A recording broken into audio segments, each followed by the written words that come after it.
4 साल पुराने यौन उत्पीड़न के एक झूठे मामले में दिल्ली की एक अदालत ने राकेश वर्मा को बड़ी राहत देते हुए सभी आरोपों से बरी कर दिया है। यह मामला साल 2021 में उनकी भतीजी द्वारा दर्ज कराया गया था। अदालत ने मामले को पूरी तरह से मनगढ़ंत और बेबुनियाद पाया।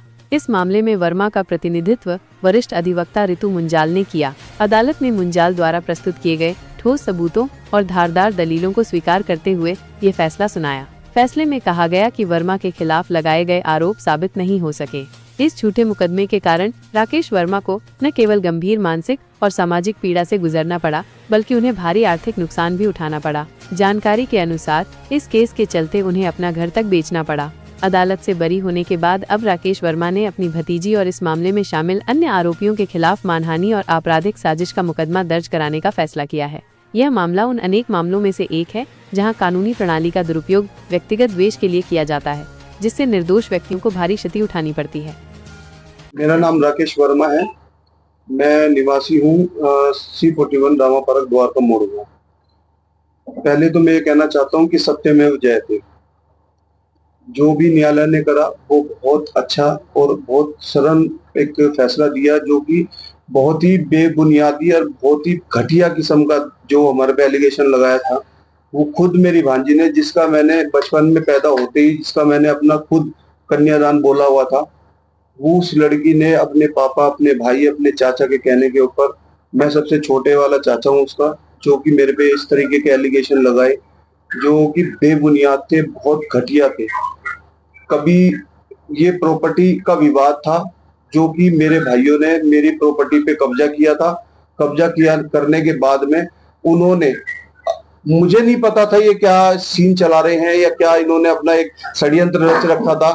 उस टाइम से जब से मेरे प्रॉपर्टी पे कब्जा हुआ, उसके बाद में मैं शांत वातावरण में था कि मैं डीएम साहब के पास गया, मैं थाने में गया, मैंने एफआईआर भी दर्ज कराई। तो एफआईआर दर्ज होने के बाद में उन्होंने मेरे ऊपर ही मेरी बेटी से एलिगेशन का एक नया सांग रचा, जिससे कि न्यायालय की तरफ से मुझे न्याय मिला। मैं बाइज्जत बरी हुआ हूँ और मैं बहुत शुक्रगुजार हूँ न्यायालय का। तो मेरे पीछे से मेरे भाइयों ने मेरे प्रॉपर्टी पे कब्जा कर लिया। मैं सिर्फ अपनी प्रॉपर्टी देखने आया था। देखने आने के बाद में उन्होंने एज इट इज जो सीन था वो सब इनका पहले से रचाया हुआ था, जिसके अंदर कब्जा कैसे करना है, फिर उसके बाद में घर में ना चढ़ने की वजह से क्या एलिगेशन लगाने हैं, मुझे नहीं पता। आई डोंट नो कि मेरे को किस तरीके से इन्होंने कैसे कैसे फंसाया।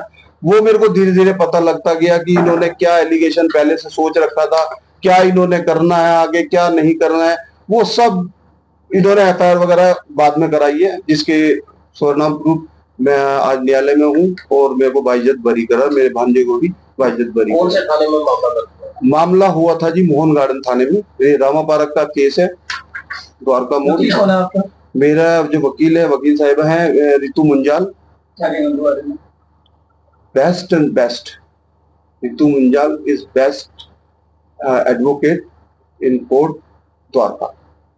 जैसे ये ज्वेलर है और सारा काम स्वयं संभालते हैं और अच्छे रेप्यूटेड फैमिली से हैं और कई 100 करोड़ के मालिक हैं, लेकिन उसके बावजूद भी इनको ऐसी एलिगेशन का सामना करना पड़ गया जो कि झूठे और बेबुनियाद थे। इसीलिए कोर्ट ने उन्हें बाइज्जत बरी किया है। शिवांगी व्यास जज साहब की कोर्ट थी, judicial magistrate first class Dwarka court. उन्होंने इन्हें बाइज्जत बरी किया है और ये 19/4 की जजमेंट है। और मैंने कोशिश की कि इनके जो जितने भी पुख्ता सबूत इन्होंने मुझे दिए और जितने भी सबूत कोर्ट में लड़की ने पेश किए, उन सब को दरकिनार करते हुए, उनको झूठा साबित करते हुए और इनके सबूतों को सामने रखते हुए सच्चाई को सामने लेके आए हम लोग। और कोर्ट में हमने इस केस को बहुत अच्छे तरीके से हैंडल किया और जीता। लड़की ने गवाही में जो बातें कही वो सारी झूठी थी, सब झूठ पाया गया। पेन ड्राइव दी थी वो भी झूठी थी। इनफैक्ट इसमें एक वकील साहब जिनका मैं नाम स्पेशली लूंगी, जो कि कोर्ट की जजमेंट में जज साहब ने भी लिखा है, दैट इज आर के लांबा।